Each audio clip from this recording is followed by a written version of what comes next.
Chaos erupted in the Los Angeles area over the weekend. Legal immigration. I don't want them in our country. Almost all immigrants to immigration reform. Most dangerous criminal illegal immigrants in America.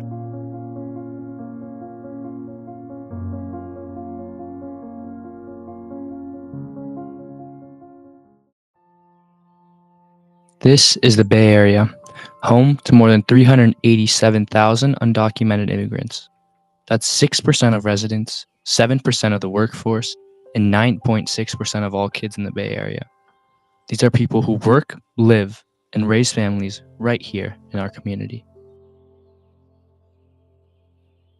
The Declaration of Independence promises 3 natural rights to all: life, liberty, and the pursuit of happiness. So the question really is, if these rights are granted to all, regardless of religion, ethnicity, or gender, are those rights actually being granted to the immigrants in the Bay Area? In recent years, stricter protocols and rising deportations have replaced hope with fear for many families. Critics argue that certain treatments of immigrants may violate natural rights. For example, prolonged detention, family separation, unsafe living conditions in detention facilities, and limited access to due process may infringe upon an individual's right to liberty and personal security. To better understand how these policies impact people, we turn to someone who has seen it up close, Professor Bill Hang.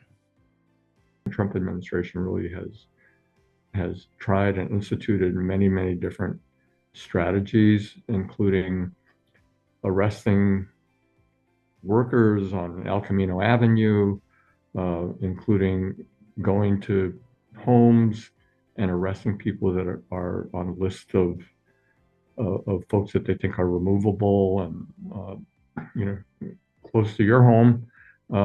Just a couple months ago, there was an arrest in East Palo Alto of a couple, and in the process, the woman was basically thrown down, and she was being transported and had a heart problem, and they took her to Stanford Hospital. We then asked Professor Bill Hang if the natural rights to life, liberty, and pursuit of happiness of immigrants were being violated in the Bay Area. All of those elements are being threatened right now from the perspective of non-citizens all over the United States, but of course, including in the Bay Area. Professor Bill's stories give us a glimpse into the reality that immigrants face, the part most of the public never sees but yet continues to occur. While conditions in detention centers raise concerns about physical safety and human dignity, questions about the treatment of immigrants extend beyond living conditions to the legal protections they are afforded.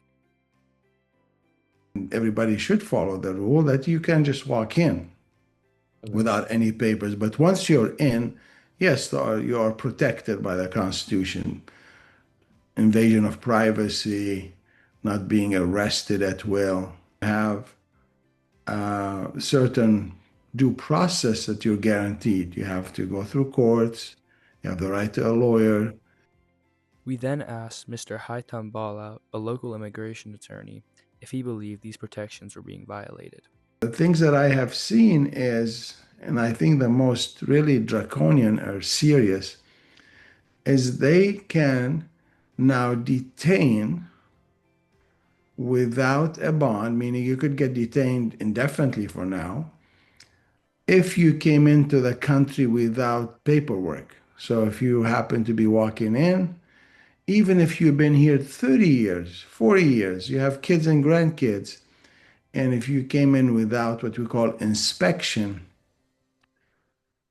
you are subject to be detained without a bond.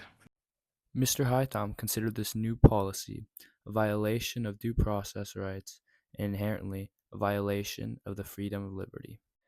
Beyond questions of due process, immigration enforcement practices have also resulted in the separation of families, raising additional concerns about fundamental rights and the right to pursuit of happiness. In order to see firsthand how familial separations affect families, we interviewed an undocumented immigrant who had been separated from their family. For safety reasons, they asked to stay anonymous. Pues no hay igualdad, nos tratan como unos seres humanos diferentes, a personas diferentes, a ciudadanos y residentes. Nos quieren pagar poco, nos quieren humillar. In the end, the debate over immigration and natural rights comes down to how we interpret the words of the Declaration of Independence. If natural rights truly belong to all people, then immigration restrictions may limit the liberty and opportunity of those seeking a better life. But if the government's first duty is to protect the rights of its own citizens, then border control becomes part of that responsibility. What is clear is that the ideals of the Declaration continue to shape how we think about freedom, equality, and the kind of nation we want to be. The question remains, how can the United States honor its founding principles while creating a fair and secure immigration system?